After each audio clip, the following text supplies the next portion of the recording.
Sellers get it all, right? Well, today we're telling the truth about the realities of a seller's market, and we're starting right now. Thinking about selling your home and your mouth is watering because you've heard that it's a seller's market and you will get away with making the most on your home without having to lift a finger? Kimberly, is this true? It's so funny, but just as I was relocating to Augusta during COVID, there was a viral video of an agent laughing at a buyer who was interested in seeing a house on the first day it was listed, and there were already 22 offers on the house.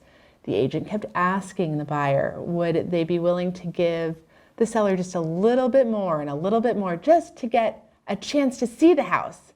Well, we all laughed because during COVID, we got antsy. We watched too much Chip and Joanna and HGTV, and all of a sudden, we're in a crazy real estate market. And regions like the greater Augusta area saw a boom in sales prices. And incoming buyers to Augusta saw that prices were on average much lower than the national average. So buyers in some cases were doing crazy things and putting unbelievable stuff in their offer just to get under contract. And you're thinking, that sounds exactly like what I'm hoping. I want people to put crazy things in their offers so that I will pick them. But, big but here. Sellers, you need to know something before you get too excited. Number one, don't be greedy. The price of your house is based on current comps. If you get into a crazy bidding war, amen. If you're too high and you try to sell without offering repairs on anything, you may be shocked by what the inspector discovers. The buyer might be shocked too and walk. When you're too high on your price, you're not leaving any room for the buyer to make repairs, and your house may not warrant that price tag after all. Number two, location is still a big deal. There are sellers on the market right now that are overpricing and being unreasonable about terms, but the neighborhood just doesn't support the price. You need a professional agent to price your house right. And I know a lot of you want to be for sale by owners and you believe you can get what you want, but you also may leave a really bad taste in the mouth of your buyer, and you may end up sitting on market for way too long because you're being unreasonable. Somebody can help you navigate and potentially get you a higher price if you are looking at the right comps that match your neighborhood.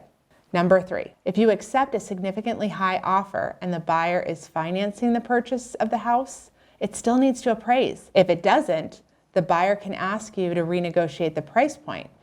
Now, we've shared before that some buyers are offering to pay the difference between the offer and the appraisal, but typically this is only up to a certain amount.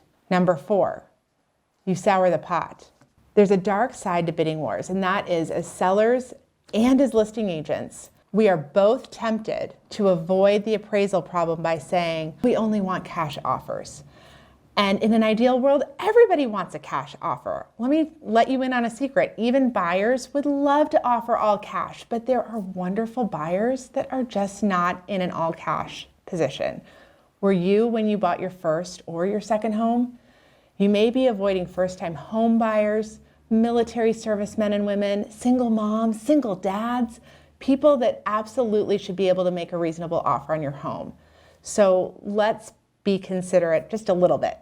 Number five, negotiation, even in the seller's market, is still strong. Though there are items that buyers are offering to do right now that may change if there's a market shift, like a willingness to pay the difference in the appraisal, buyers paying all the closing costs, and in some cases, buyers including an escalation clause. The truth is, sellers are still having to make repairs if the repairs are reasonable. On every listing I've had that my sellers have gotten above asking on their price, they also felt compelled to fix the home.